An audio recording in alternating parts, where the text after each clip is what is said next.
الحمد لله، الحمد لله على نعمة الإيمان، الحمد لله على نعمة الإسلام،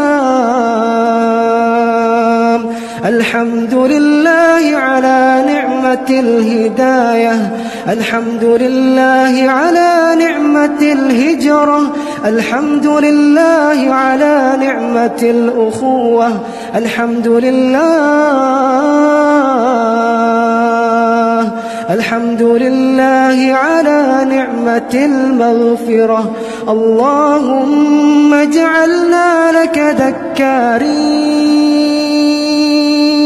لك شكارين، لك توابين،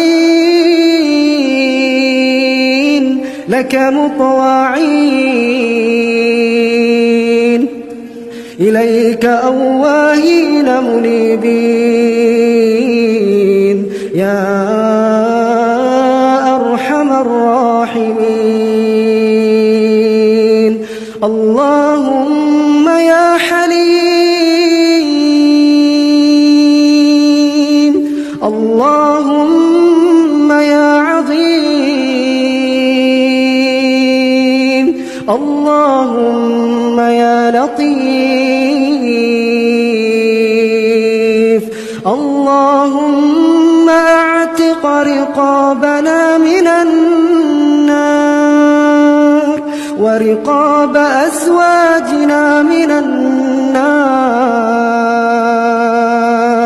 ورقاب آبائنا وأزواجنا وذرياتنا من النار يا أرحم الراحمين.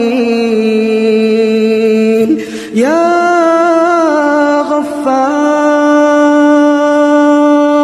اغفر ذنوبنا يا غفار، يا رحمن